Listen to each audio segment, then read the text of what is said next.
Estamos então nos nossos estúdios da RFI, em Paris, com o presidente da UNITA, Adalberto da Costa Júnior. Desde já, muito obrigada por ter vindo até cá. Quem agradece sou eu pela oportunidade de cá estar. E começo por lhe perguntar o que é que o traz a Paris.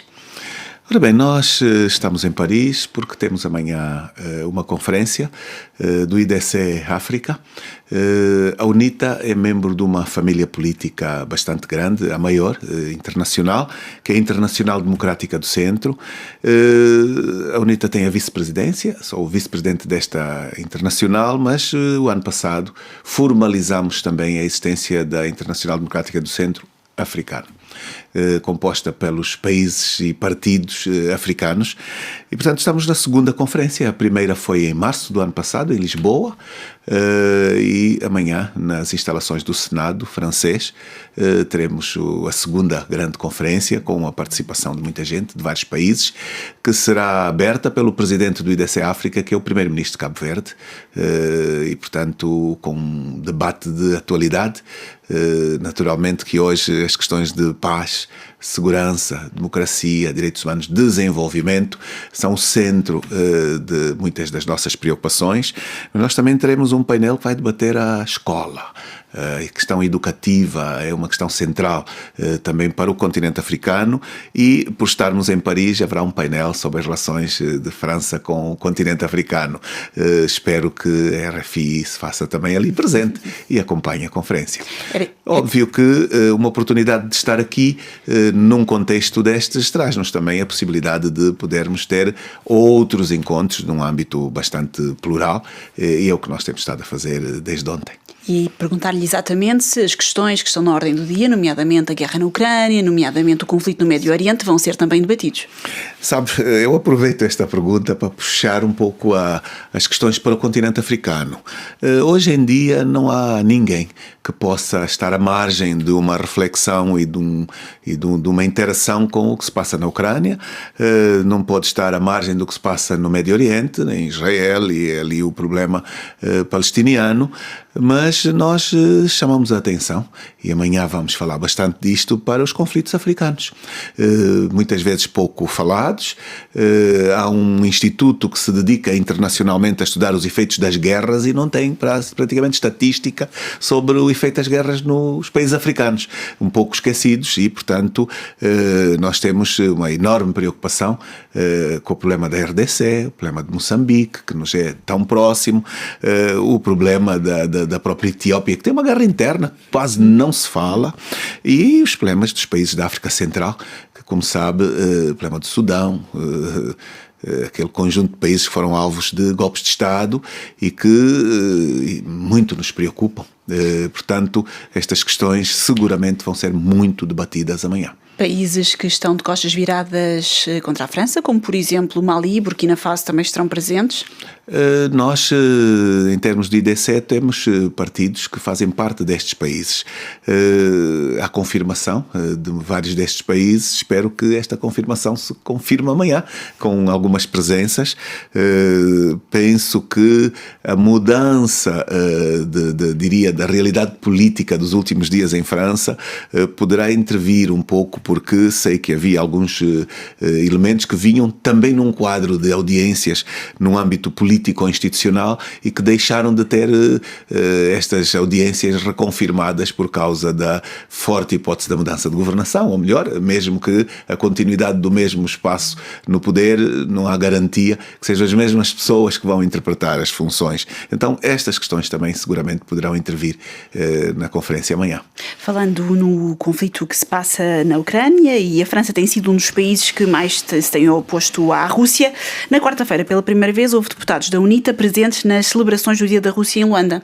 Isto significa que a UNITA está a mudar a sua posição em relação a este conflito?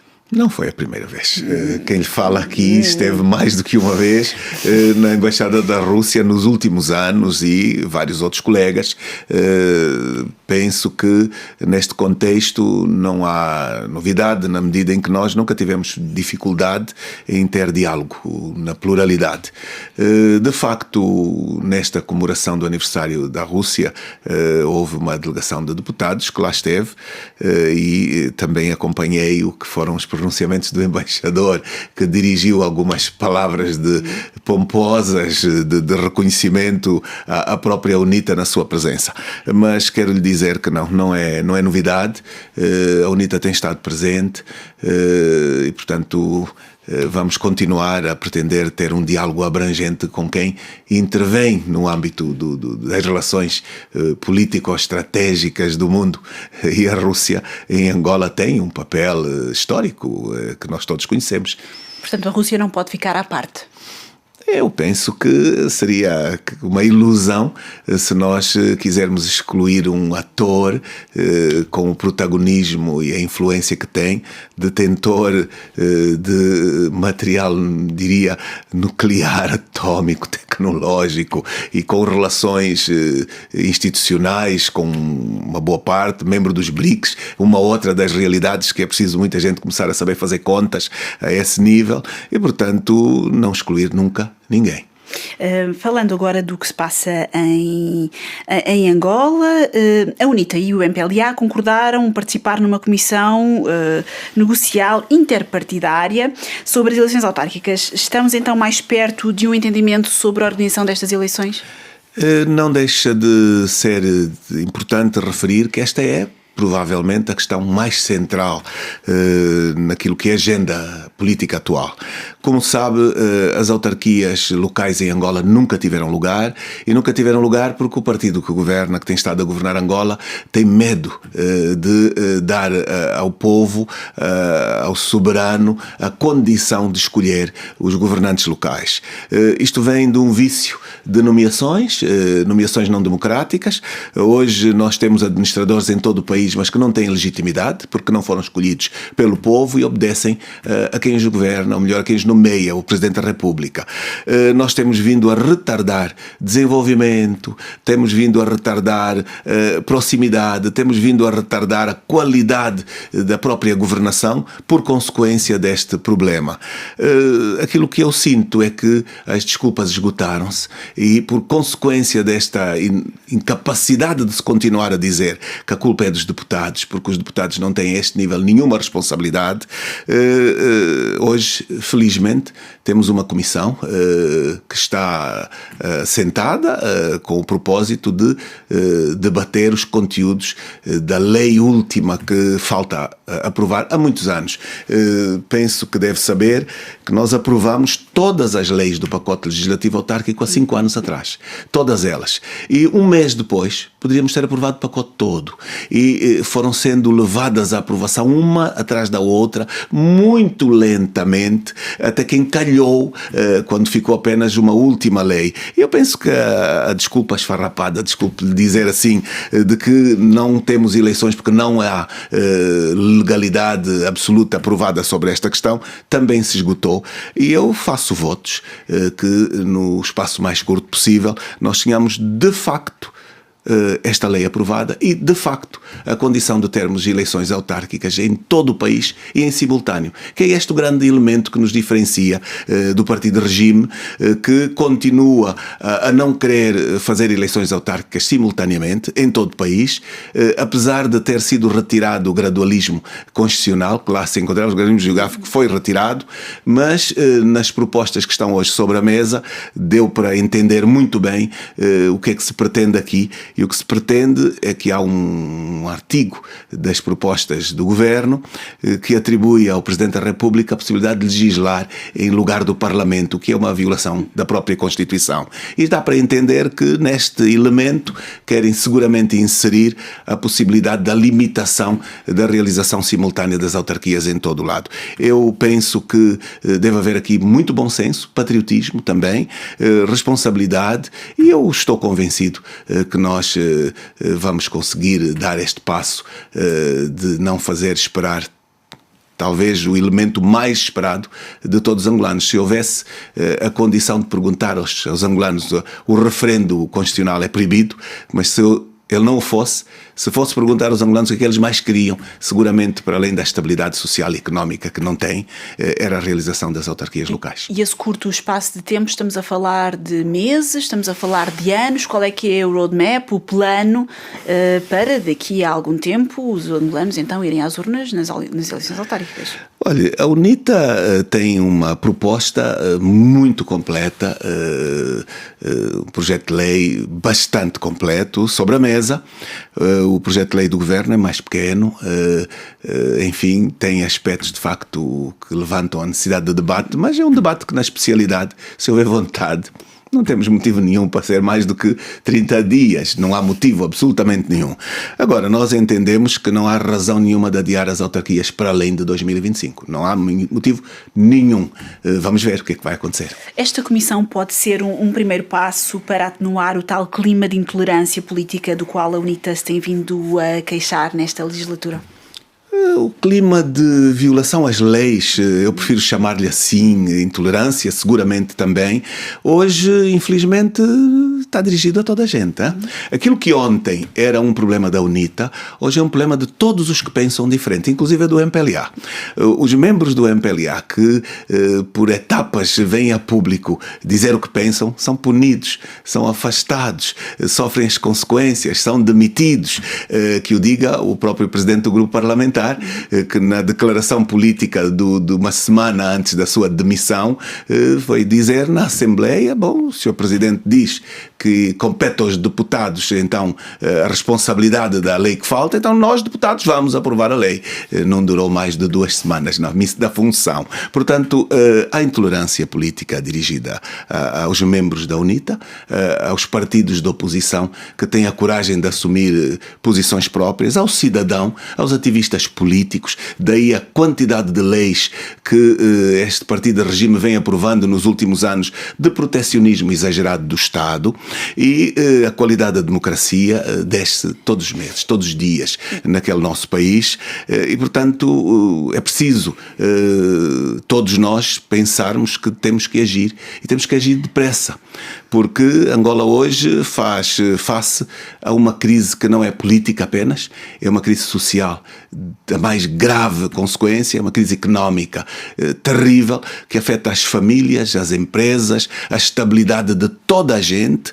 É uma crise institucional, porque as instituições estão doentes completamente, com a gravidade de que não temos independência do Poder Judicial, não temos independência da própria Assembleia ao Executivo. Então é um drama. A pluralidade da comunicação, o que aqui estou a fazer, foi-me negado durante os 4 anos que sou presidente da UNITA. Nunca fui entrevistado por nenhum órgão público de comunicação social. Portanto, só por este elemento pode aferir que país temos. E exatamente, ia lhe perguntar em relação à liberdade de imprensa e o lugar dos jornalistas. Angola subiu 21 lugares no ranking da liberdade de imprensa, mas continuamos a ouvir falar todos os dias jornalistas ameaçados, que se veem até alguns obrigados a sair do país.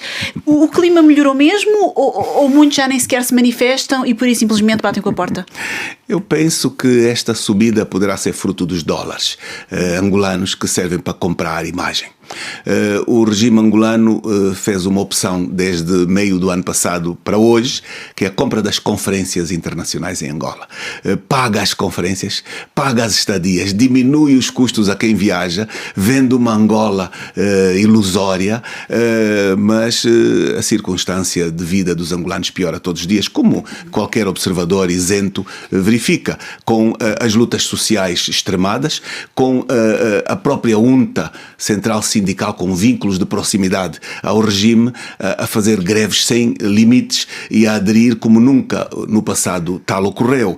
Portanto, ao nível da liberdade de imprensa nós estamos muitíssimo mal. Ao nível dos direitos humanos, muitíssimo mal. Nós temos presos políticos em Angola, temos jovens na cadeia por delito de opinião. Isto é inacreditável. E, portanto, há muito trabalho e muitos desafios a fazer. Sobre a crise económica e as lutas sindicais, o país é verdade que se tem mobilizado no último ano em múltiplas greves, como acabou de dizer, devido às condições de vida no país, nomeadamente o aumento do custo de vida enorme, como a inflação chocante. O salário mínimo acaba de subir para 100 mil kwanzas. Será que este aumento chega para que, por exemplo, quem vive em Luanda e que tem um nível de vida semelhante ao de Lisboa ou de alguém que vive aqui em França, por exemplo, em Estrasburgo? Eu vou-lhe dar um exemplo muito concreto do que se passa com o valor do Kwanza. Nós tivemos as eleições em agosto de 2022 e nesta altura 1.000 euros custavam 420 mil kwanzas. Passado menos de 2 anos, 1 ano e, portanto, 8 meses, hoje o kwanza vale 3 vezes menos. Quando não se tem um país que produz o que consome e é tudo importado, esta consequência vai diretíssima para o bolso do chefe de família, vai diretíssima para as empresas e é insuportável. O que é que significa? Significa que os 100 mil kwanzas de hoje correspondem, na verdade, a 33 mil kwanzas. Portanto, este salário não é o salário que as pessoas possam imaginar. Que corresponde a quantos euros? Cerca de 108 euros, não é? Este é que é o grande drama. Corresponde a quantos euros? Porque o euro está acima dos 1.000 kwanzas, 1 euro. Então, estamos com 100 euros, mais ou menos, para uma família que, tipicamente, é grande, no espaço angolano, que se tem filhos a estudar, se tem que apanhar transportes, tudo aumentou, porque dá a ideia que quem está a governar ao caso. Não tem uma agenda. Porquê? Porque há uma depreciação do kwanza, simultaneamente ao disparo dos custos dos combustíveis, ao disparo da cesta básica, quer dizer, há uma inflação que ultrapassou os 40%, como deve imaginar. Imagino que é uma inflação acima daquilo que é minimamente aceitável, que devia andar talvez nos 8, 10, 12. O OGE que foi aprovado diz que a inflação anda nos 17%, quando a inflação está mais do dobro desta realidade. Então, o salário sofre todas estas consequências. A perda do valor, uma economia de mercado, a falta dos protecionismos e a falta de emprego. Ainda por cima, quem sustenta as famílias hoje vem do mercado paralelo.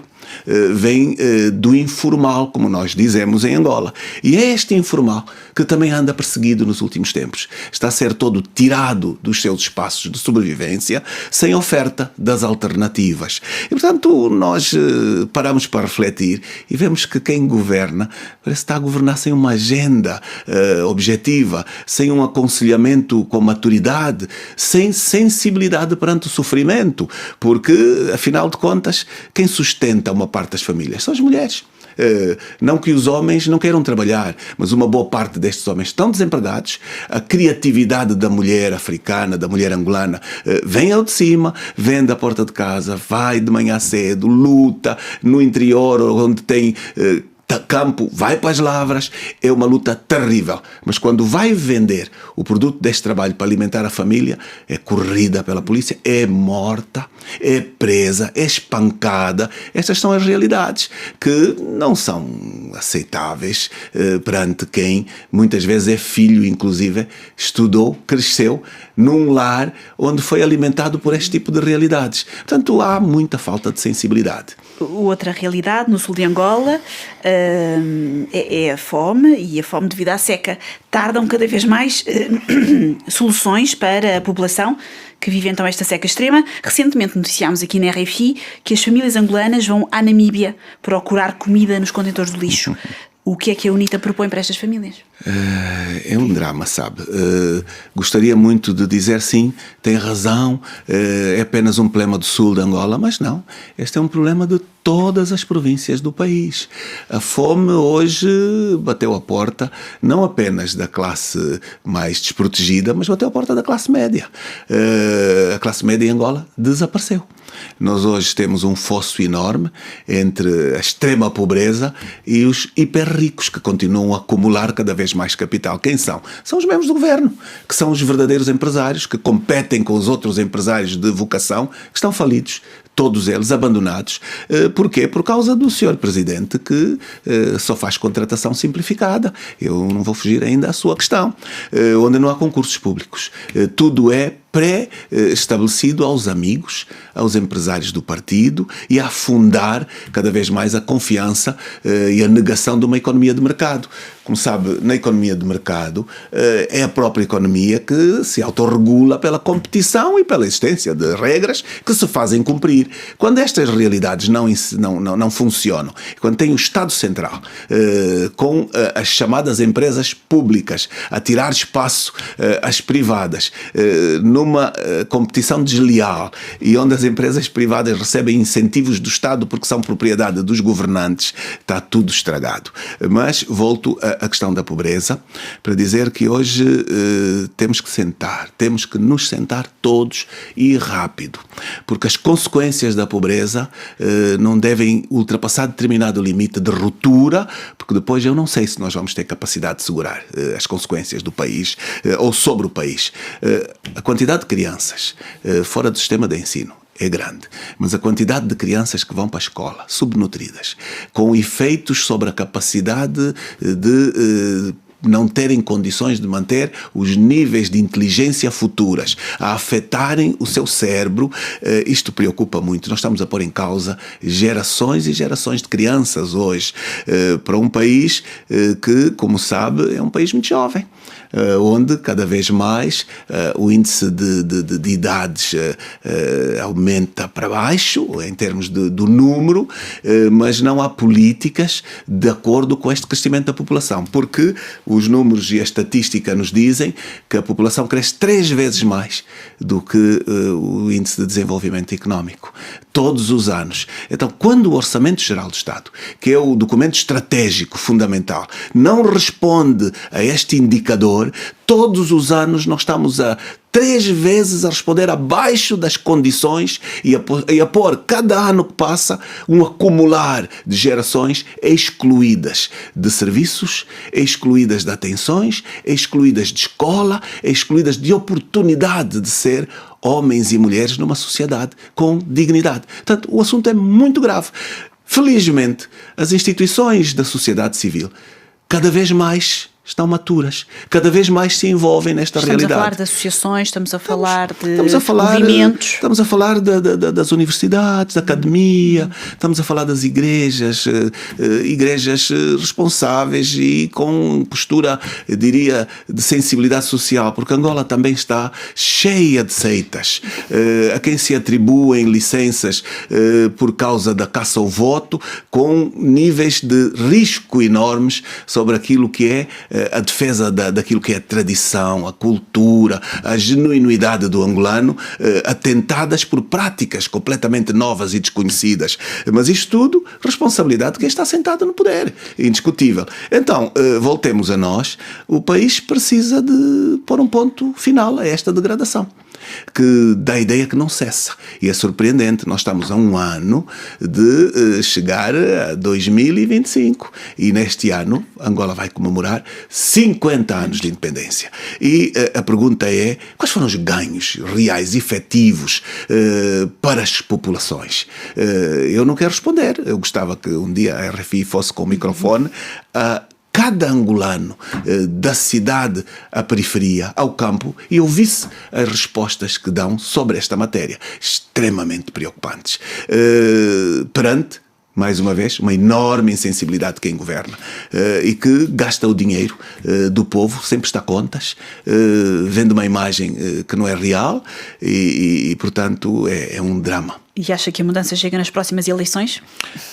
Eu estou convencido que a realização das autarquias pode ajudar neste grande desafio.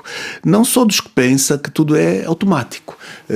O Partido do Regime gosta muito de dizer as pessoas que querem o poder local pensam que o poder local vai fazer um milagre exclusivo. Não.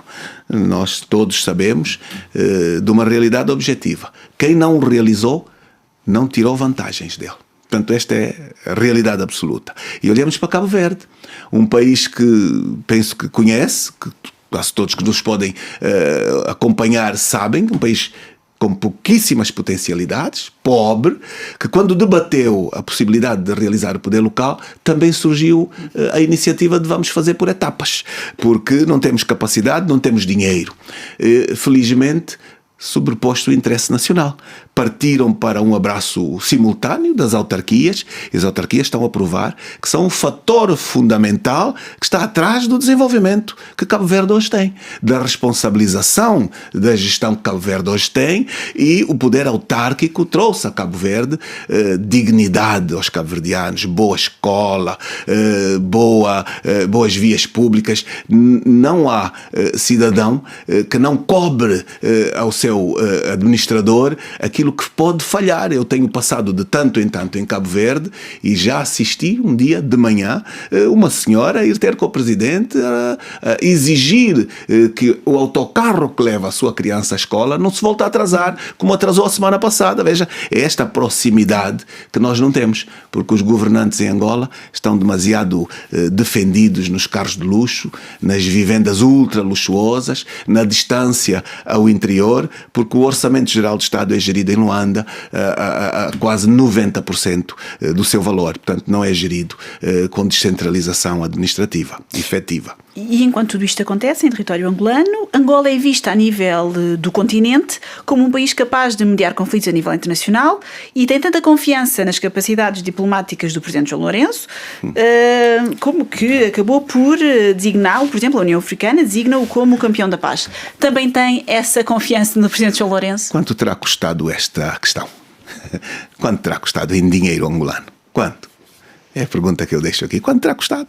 Tal como se estão a comprar as conferências que estão aí para Angola, sem ser o lugar e o direito, diria, de cíclico, por exemplo, há uma rotatividade na SADC, há uma rotatividade na União Africana. Todos sabem que não era a vez de Angola, e está a presidir, sabem que também não será a vez de Angola no próximo ano, e todos sabem que estamos a um passo de garantir que poderá ter a presidência da União Africana. Quanto é que isto custa ao bolso dos angolanos? Quantos pobres vamos crescer perante esta venda de ilusões? Porque depois isto não leva a nada. O tempo continua a rodar, amanhã já não está na governação, as verdades vêm ao de cima e as pessoas depois lamentam depois do copo começar a derramar para o lado. E é sempre assim, infelizmente. Portanto, não tenho dúvidas nenhumas que isso não tem valor nenhum, porque isso não corresponde à verdade.